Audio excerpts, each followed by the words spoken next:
Losing your hair is probably the best known side effect of cancer treatment.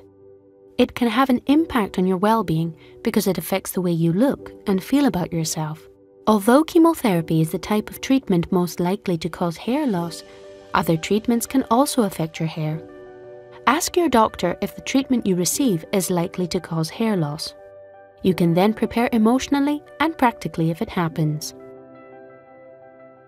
Chemotherapy drugs kill any cells that divide rapidly, so they can kill cancer cells but also the cells in your hair roots, also called hair follicles, that keep your hair growing.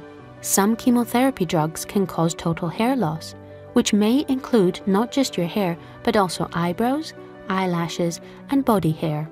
However, other chemotherapy drugs only cause hair thinning. This type of therapy may cause hair thinning rather than hair loss. The effect on your hair will continue for as long as you receive the treatment.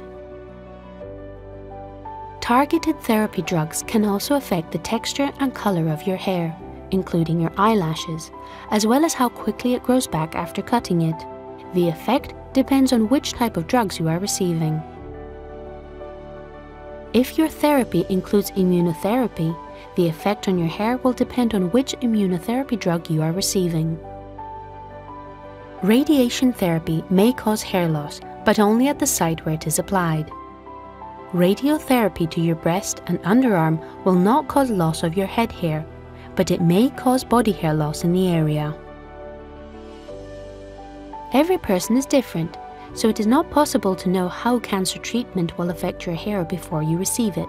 Breast cancer treatment may cause hair thinning or appearing drier and/or duller, partial hair loss throughout your scalp, or hair loss in patches, or total hair loss.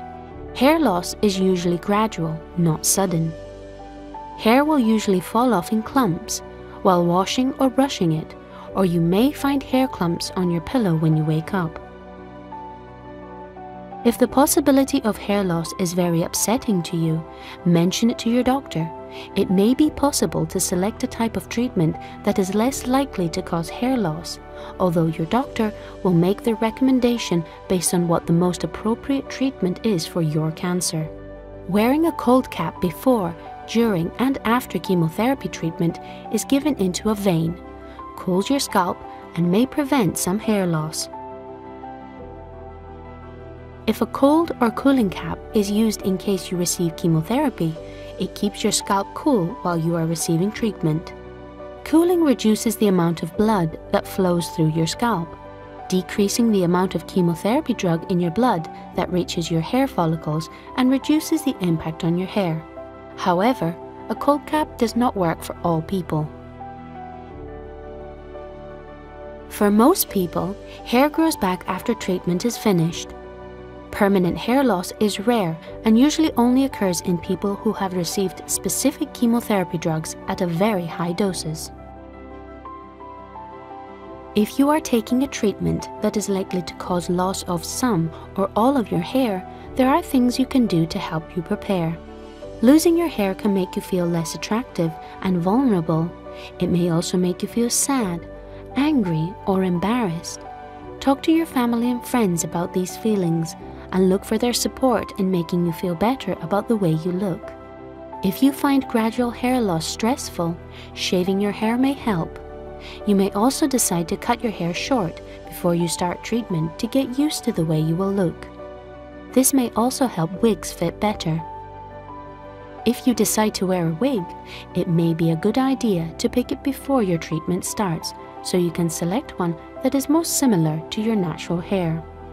Remember to keep your head warm by wearing a wig, scarf, or hat, particularly in cold weather. Wearing glasses or sunglasses may help disguise hair loss in eyebrows and/or eyelashes. Makeup can also help with this. Moisturize your scalp like you do your face. Remember to wear sunscreen on your scalp or wear a hat or scarf if you are going outdoors. Once your hair starts growing back, treat it gently. If your hair has thinned, try not to use color or curl straighten your hair.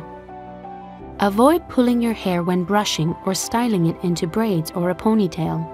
It is better to pat your hair dry than to use a hairdryer. If you do use a hairdryer, select a low or moderate heat setting. Use gentle shampoos like those used for baby hair. Use a soft brush and gentle moves to shape your hair. Wear a hat or scarf if you are going outdoors to protect the skin of your scalp from the sun. Videos are also available on the following topics.